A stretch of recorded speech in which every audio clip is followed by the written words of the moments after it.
Hello friends, welcome to my course on critical thinking. Friends, critical thinking is one of the emerging fields of today, and there are multiple definitions of critical thinking. So today we are going to understand what actually the critical thinking means and how we can understand critical thinking in a very simple way and in a most fundamental way. So critical thinking is made from two words. One is critical and other is thinking.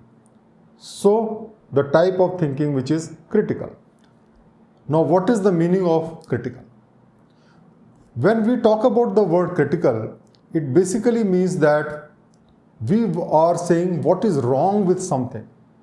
So critical, one of the definition is saying what is wrong with somebody or something. That means we are trying to find fault in some argument, some person, some movie or anything. So critical basically is implied in respect of what is wrong. Because a lot of things people don't want to criticize.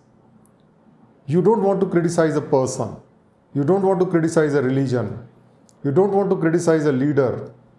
Because whenever you criticize, you are condemned by those people who like that person or that thing or that religion.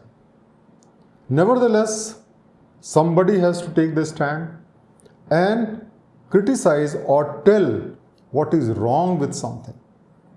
So that is basically the meaning of criticism. But we have to go beyond that. A critic is not somebody who only finds fault.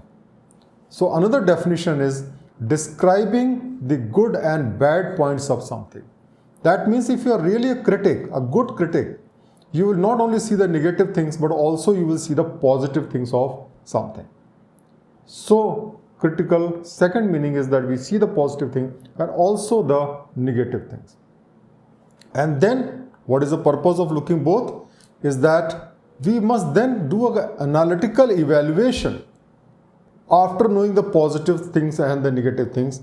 That means after going through the positive and negative pros and cons, good and bad, we will pass a judgment or we will decide what is the quality of that thing. That means whether it is right or wrong, how right it is. That is possible only by critical thinking, because if you are not doing critical thinking, you will say this is right or wrong. But a critical thinker will give a degree also how much right it is, how much wrong it is in most of the real life cases. So we can say that critical thinking is the ability to objectively analyze information and draw a rational conclusion. That is one understanding that comes from this. But let's go to another definition of critical thinking and understand the meaning of critical thinking in more depth. Critical thinking is the analysis of available facts, evidence, observations, and argument in order to form a judgment by the application of rational, skeptical, unbiased analysis and evaluation. So let's understand the meaning of the different terms. First is that critical thinking is rational. It means that our judgment, our decisions must be based on reason and not on the basis of our intuition and emotion. Now, how we are going to arrive that decision? For that, we have to look at the words. What are the available facts? What are the evidence which we can gather, or whatever observation we can make?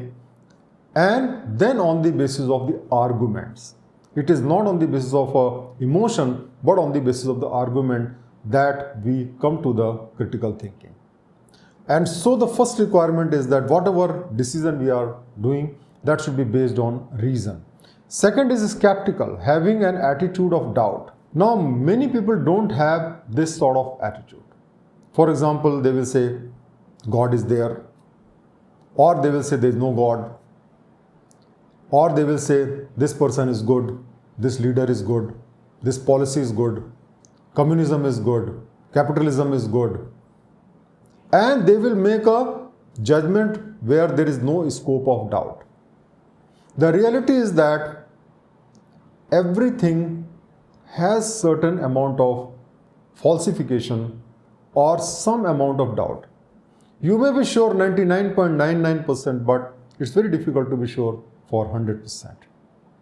That is practically the scientist point of view. You can say with certainty, yes, it is more certain, it is most certain, but there is always an element of doubt or skepticism. So this is very important, because you don't pass a judgment which you say that this is 100% right or this is 100% wrong. No, you say this is a good judgment, this is most likely, and of course you are willing to listen to other person's point of view. But if you are sure, then you will never listen to other person's point of view. If you are skeptical, yes, you have passed a judgment, but then at the same time, you will also listen to other person's point of view. Next is unbiased. Unbiased means when we are deciding, using our emotions generally, we favor certain point of view and we disfavor certain point of view. While the unbiased opinion basically means that we are showing no prejudice for or against something, and that means we are impartial. So we are acting as a neutral judge. We are not passing a judgment to benefit us or to benefit somebody. It is totally unemotional. It is totally unbiased. So the next important term is analysis. That means studying or examining something in detail to discover or understand it.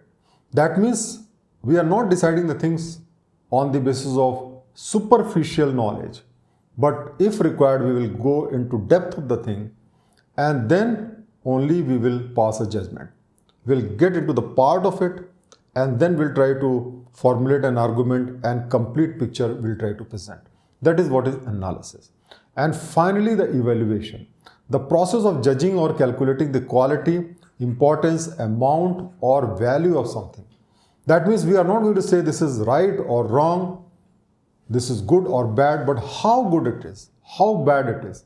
That means we are not focusing only on the quantity but also on the quality. How much good it is. That is basically the evaluation. So these are the proper terms, and these are the terms which actually explains you what is the meaning of critical thinking. Then we go to the next definition of critical thinking. And critical thinking is defined as the ability to interpret, evaluate and analyze the fact and information that are available to form a judgment or decide something is right or wrong. That means basically what we are saying is that after the due analysis, we should be able to conclude whether something is right or wrong. That means we should be able to say this is false or true, or maybe something in between, that it is the possibility of this being right is, let us say, 70% or 50% or 20%. That means ultimately we will be able to come to a judgment, and we will be able to tell if something is right or wrong, or how much something is right or wrong. The advantage is that if you go into the critical thinking, many times you can totally say this is false. Many false news which are circulated in the media, or many false studies which are there, we should be able to say this is false. And also we should be able to say if something is absolutely right. But there will be many things where we can express a degree of confidence and say this is so much right, this is so much wrong, this is most likely right, this is most likely wrong. Another definition of critical thinking says critical thinking is self-guided, self-disciplined thinking which attempt to reason at the highest level of quality in a fair-minded way. So another thing we have to understand that it is a self-guided, self-discipline, because there is no methodology of critical thinking. It is not like physics or maths or any other subjects where we can be given a step-by-step procedure that you follow this protocol and you will be able to do the critical thinking. No. Critical thinking is not about what is to be learned, but how it is to be learned. So it is a process which is actually self-guided and self-disciplined, and you have to be very fair in doing it. That means you have to keep your personal interest away, and then you have to use reason. And this is very, very important thing which we'll learn in the course of in this particular course, as to how to use reason to find out what is the truth and what is the falsehood and how to take the best decision. Friends, critical thinking is not something very new, even though of course its importance is understood more in the modern time, because there is a lot of false information which is circulating and false studies which are there.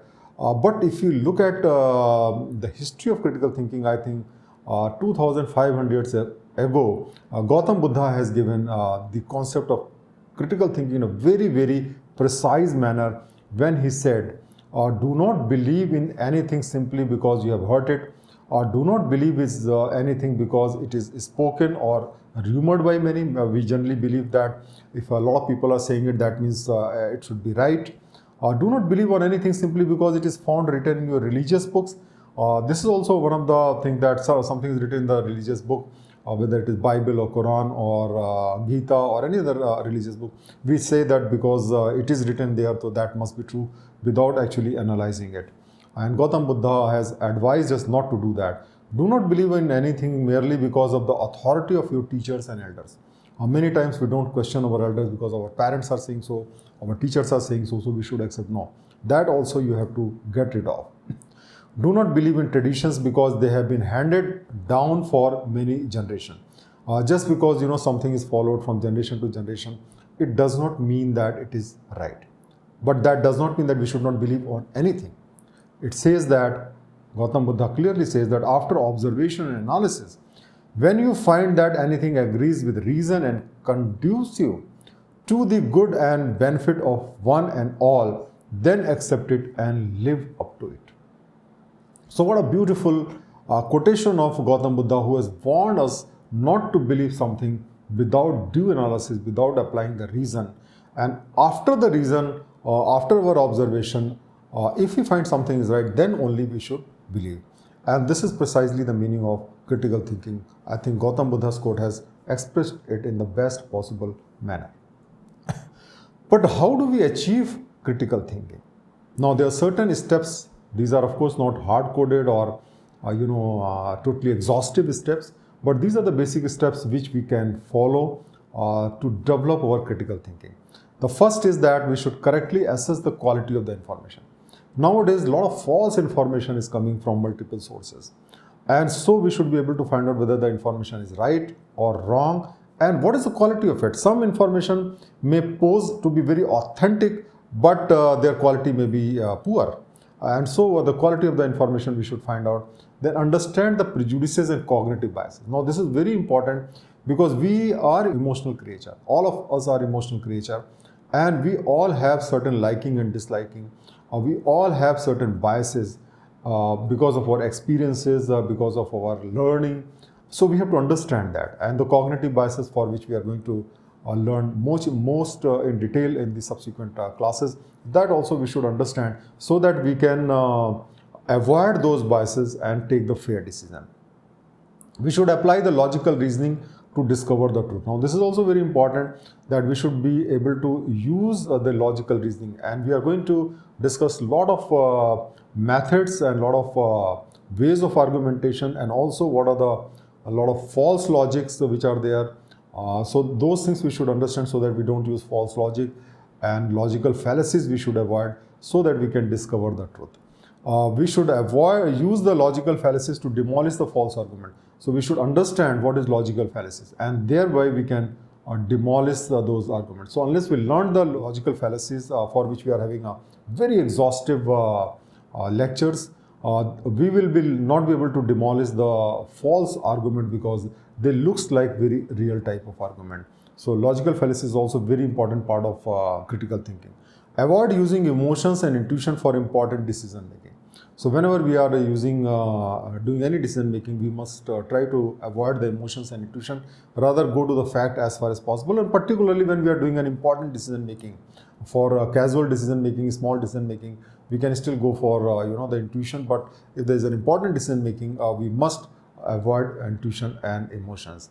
Then we should be able to justify the truth by sound argument. Now this is also very important, because once we know what is right, we should be able to convince other people also using logic and reason as to why we believe something. So this is also a very important step of our critical thinking. And finally, that once we understand what is right and wrong, how much something is right and how much something is wrong, on the basis of that we should be able to make sound decisions in every single situation, so that we achieve success, happiness, and the peace in our life.